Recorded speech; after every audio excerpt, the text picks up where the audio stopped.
किरकोळ कारणावरून एका इस्माला देशी बनावटी पिस्तूल काढून धाक दाखवित असल्याची माहिती मिळताच गाडगेनगर डीबी पोलीस घटनास्थळाकडे रवाना झाले। ट्रान्सपोर्ट नगरातील टिपू सुलतान मार्केट जवळ पोलीस तात्काळ दाखल झाले। येथून पोलिसांनी यास्मीन नगरात राहणारा 20 वर्षीय मोहम्मद अनस मोहम्मद शकील याला ताब्यात घेतले। मित्रासोबत बसून असल्याची माहिती मिळताच डीबी पोलिसांनी सापळा रचून मोठ्या शिताफीने मोहम्मद अनस याला ताब्यात घेतले। पोलिसांनी त्याच्या जवळ असलेल्या 15,000 रुपये किमतीची देशी बनावटी पिस्तूल मॅगझीन जप्त केली। या कारवाई प्रकरणात गाडगेनगर पोलिसांनी कलम 325 आर्म ऍक्ट सह कलम 135 अंतर्गत कारवाई करण्यात आली।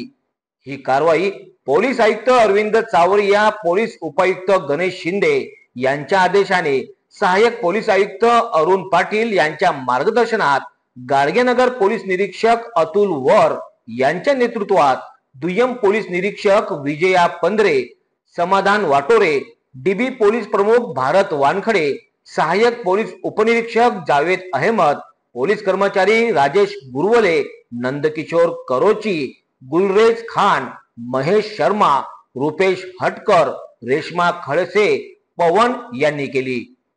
पोलीस आयुक्त श्री चावरिया सर यांच्या आदेशाने सूचनांप्रमाणे गाडगेनगर पोलीस स्टेशनचे पोलीस हे पेट्रोलिंग करत असताना त्यांना गोपनीय माहिती मिळाली की एक इसम सुलतान नगर इथे वेपन घेऊन लोकांना धाक दाखवत आहे, नागरिकांमध्ये दहशत निर्माण करत आहे।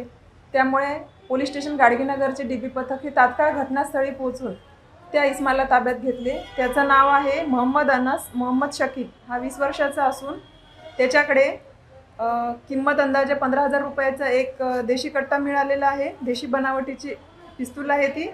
आणि सदर कारवाईकरिता माननीय पोलीस उपायुक्त गणेश शिंदे सर यांचे सहकार्य लाभलेले आहे। तसेच सहाय्यक पोलीस आयुक्त अरुण पाटील सर, तसेच वरिष्ठ पोलीस निरीक्षक पोलीस स्टेशन गाडगेनगरचे श्री अतुल वर सर आणि डीबीचे अधिकारी इंचार्ज समाधान वाटोरे सर, डीबी पथक प्रमुख वानखडे अहमद, त्यानंतर गुरेले, करोची, गुलरेज खान, महेश शर्मा, रुपेश हटकर आणि रेशमा खडसे आणि पवन लाड यांच्या सहकार्याने ही कारवाई यशस्वी झालेली आहे।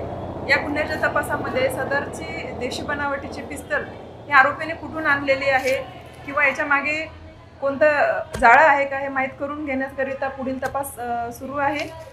तर जननागरिकांमध्ये अशी भीती पसरवण्याची मुळीच गरज नाही आहे। पोलीस सतर्क आहे आणि स्पेशल ड्राईव्ह घेता येते की कोणाकडे काही वेपन हत्यार आहेत का। त्यामुळे या ड्राईव्हमध्ये पोलिसांना यश मिळालेलं आहे।